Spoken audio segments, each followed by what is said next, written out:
to Real Opinions. Today we're watching Theory of Everything. Well, we watched Theory of Everything. And so now we're just going to talk about what we thought about it. First off, do you just want to talk about the general plot of it? Or? Yeah, James, you've probably got it freshest in your mind. I did see it yesterday. Well, it kind of it covers the life of Stephen Hawking, that's fairly obvious. But it sort of shows the blossoming romance between him and his future wife at, I think it's Cambridge, isn't it? Cambridge. Yeah. And you know the sort of the origins of his research and stuff, his accident, and just generally then the way his sort of life it sort of changes. I wouldn't necessarily say goes downhill because he achieves amazing things. It's probably also worth noting when we're on the topic of the plot though as well that it is very romance orientated. Definitely is. Yeah. It's very much told through their eyes as opposed to his eyes. If you want to watch a film about Stephen Hawking's work, this isn't really. Yeah, the science is very watered down. Yeah, which is one of the problems I had with it, but we'll move on to that later. Yeah.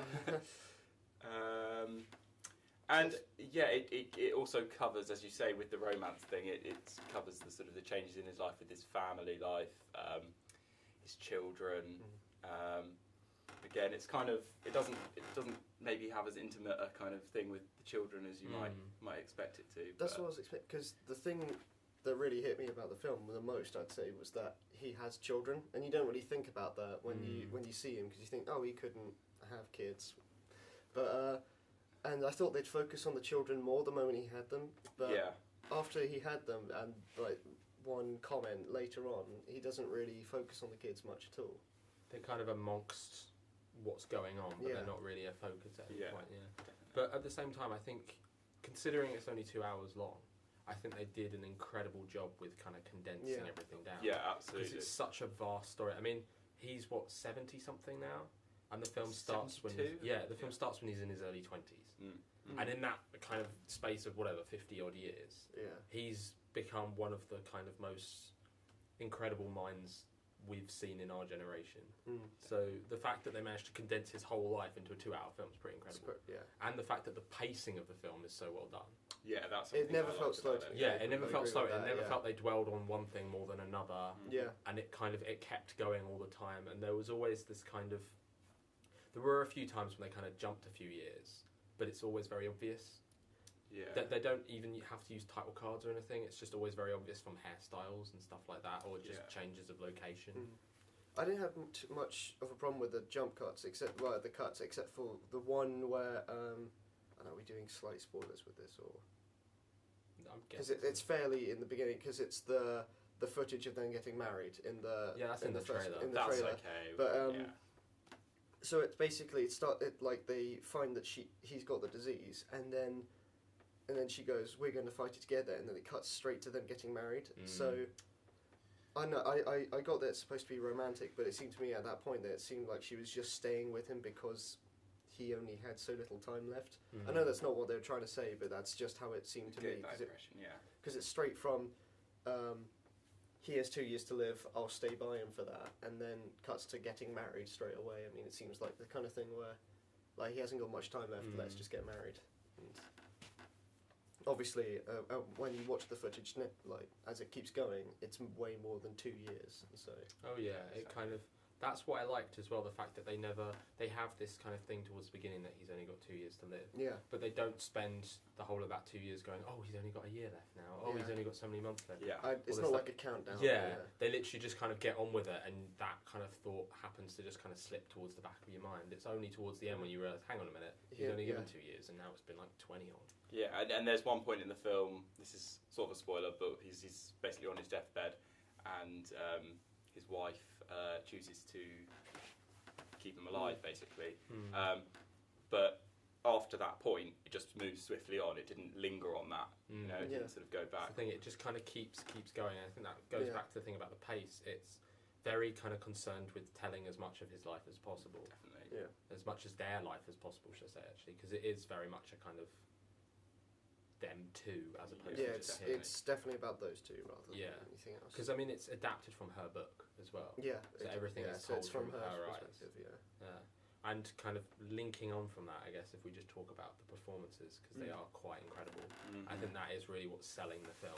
Definitely. Because it is a very, very sweet film, but it almost feels based around the fact that these two actors are so great together. Yeah, they work very well, don't they? Yeah. They almost look similar. They've got that same toothy grin. And I mean, I loved Felicity Jones before I even saw the film, and Eddie Redmayne I wasn't so certain about. yeah. But having seen it, I kind of fell in love with both of them almost, because they're just so adorable. It's actually, and I mean, even considering her role is it's much less famed. Obviously, Eddie Redmayne is the one getting all of the Oscar buzz, all of this stuff. I mean, she might end up nominated, but the chances of her winning are actually quite small. Yeah. Whereas Eddie Redmayne stands a very good chance now. He's won the Golden Globe. But when you see her performance, it's a lot more subtle than his. True. But yeah. one thing that I thought with his performance is, it's often people will criticise and say like, oh well, like last year with supporting actor winner Jared Leto, a lot of people said, oh well, anyone playing that role was likely to at least be nominated. Yeah. And people would maybe say that because he's playing a guy with severe disabilities, but it goes beyond that. I think it's not. I mean, this isn't to say that Dustin Hoffman, say in Rain Man, where he plays an autistic character, it's not to say that that isn't an amazing performance, because it is. But this goes beyond that. It's like it's physical acting. Even before he does the the physical disability, even before he has the disability, he's incredible. Yeah, he's really good. This is like subtle little nuances in his performance. There's something very kind of authentic about everything he does. Definitely. And it's so you don't ever feel like it's the same feeling you get when you watch Daniel Day-Lewis do something, especially in things like Lincoln. Yeah. You don't feel like you're watching an actor portraying a character. You just feel like you're watching that character, Definitely. that person. And that's what I think sets apart the Oscar winners from the nominees. Yeah. That's why I think Eddie Redmayne is definitely worth it. But at the same time, I feel like there's so many people that are worth it this year. Yeah, true. But I think because it's so striking, I think that's what puts it ahead of the field. Because you could say that there's an art like I mean, if Jake Gyllenhaal, for example, gets nominated, his performance in Nightcrawler is a lot more subtle, and so there's a great deal of skill in that in a sort of more limited role, creating that kind of that persona. But yeah, I don't think we can ignore the fact of just the amount of time and effort and probably pain that went into performing. That. Eddie Redmayne did blow me away. Like really wasn't expecting that, but I'm still not too sure about Felicity Jones. Really? Yeah, because she just felt a bit too. I mean, she did the really emotional scenes well, which I liked, but then the not everyday scenes, because it's a film, it's not every day, but I mean the more regular scenes, she just seemed a bit not bland, but just not like. I feel like there was a lot of kind of connection with her, almost cut back, because it was much more of a kind of, they knew that the selling point of the film was him. The selling point was Stephen Hawking's life. This is a film about Stephen Hawking. So there were a lot of the kind of trials and stuff she went through in looking after him that were reduced to single things. Like, I don't know if you remember that scene where they go visit, I think it's his parents or her parents, I can't remember whose, but they go out to the country and it's just after he's got the wheelchair. Oh yeah, and she's struggling with the luggage. Yeah, you kind of see her in the background struggling with kind of stuff, and it's very, very subtle. But stuff like that, I feel like if they had blown it up more, made much more of a kind of... Obviously they didn't want to because it wasn't that sort of film. But if they had, we would be talking about her performance a lot more. That's what I was thinking. I think they clearly focused on Eddie Redmayne because he's got... Well, he's the not more important, but he's the focus of the story. Yeah.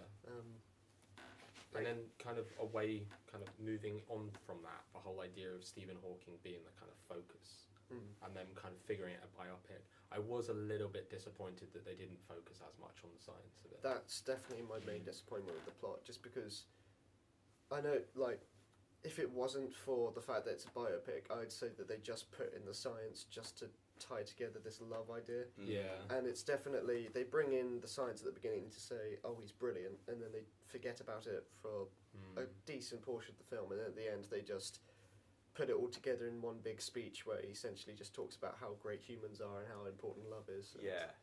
Which I doubt all those people really came all that way for 3 questions and then gave a standing ovation.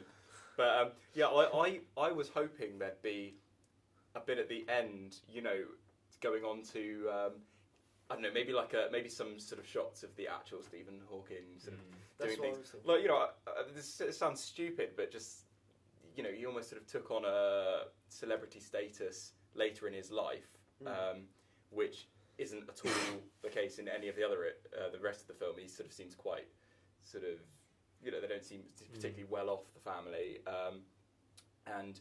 Just think of he was in The Simpsons and stuff. He wants to be in a Bond film now. Does he? Yeah, he said that. So, I think it could have done more of that.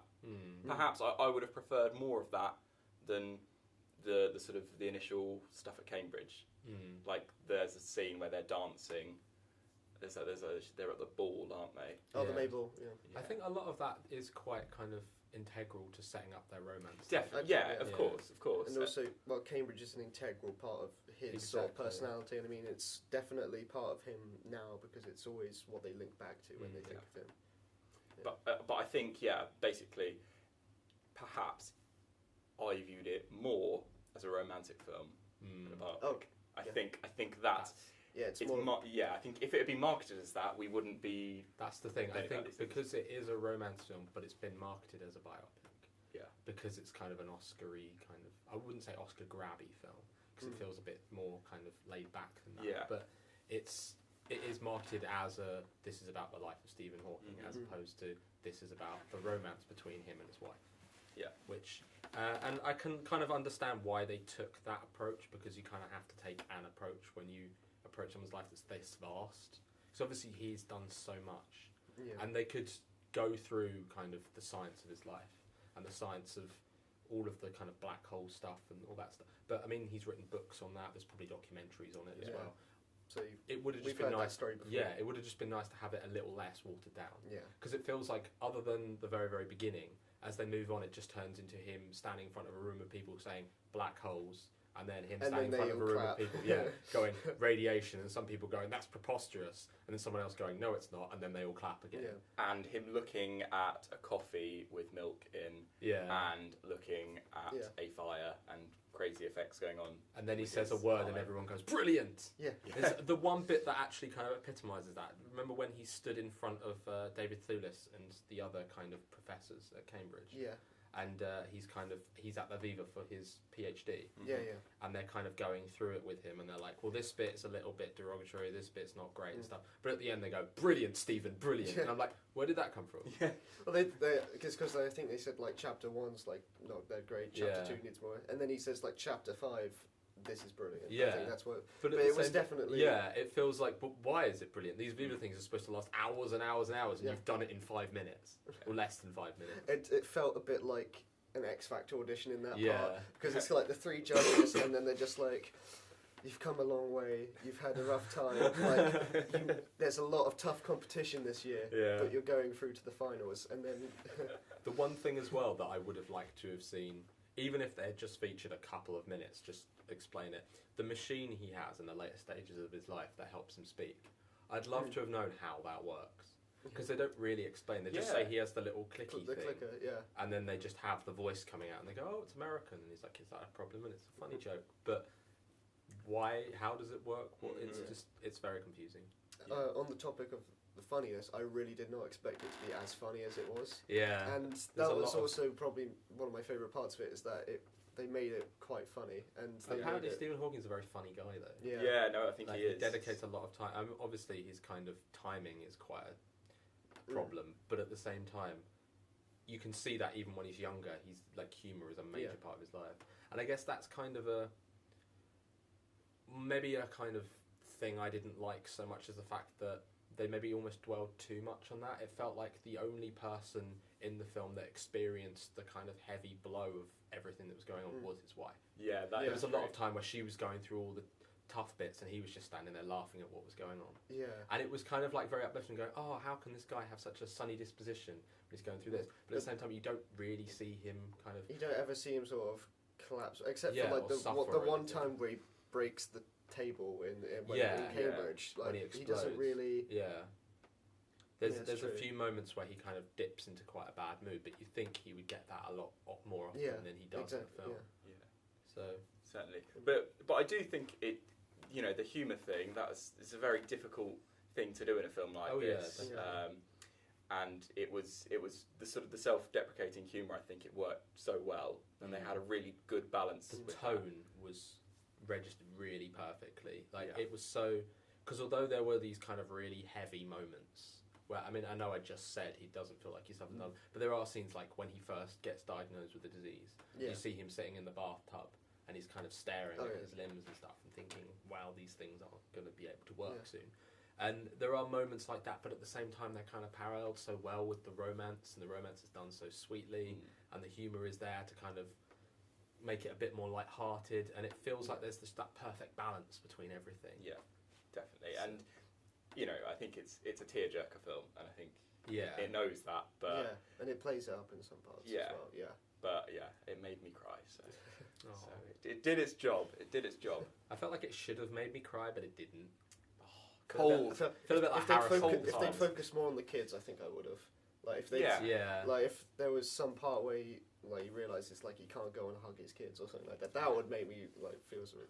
But they have a similar sort of thing in that vein at the end when he's doing the speech and he gets up and he picks up the girl's pen, and that was that I really liked, just because it felt like it was going on from a biopic to more of a making an actual film, and it was making a statement. Yeah, that's true. When I first saw that bit, it did weird me out a little bit though.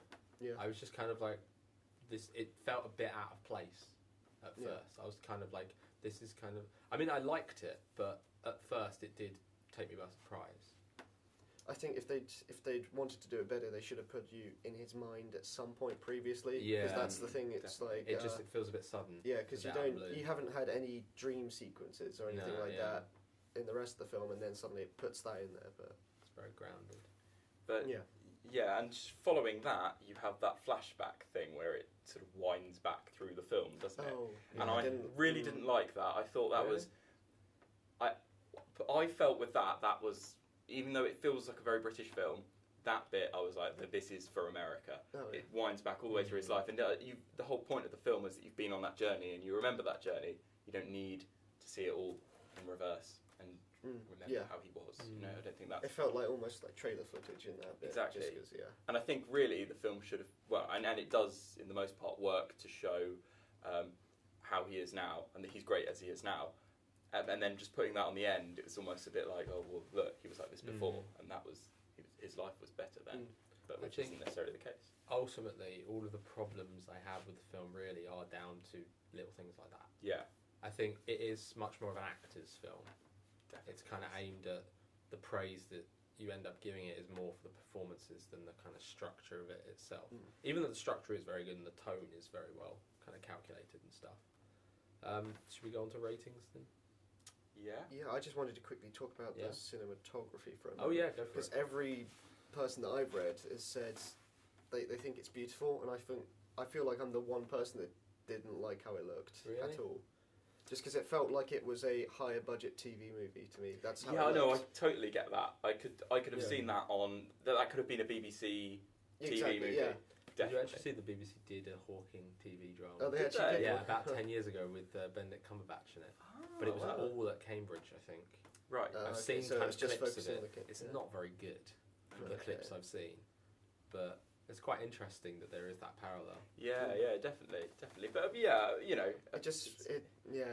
I mean, it was either really ridiculously blue or really ridiculously orangey, and it just felt like it was a TV. I wouldn't go so far as to call it visually poor, but I wouldn't call it visually striking. It's not poor, but it's not.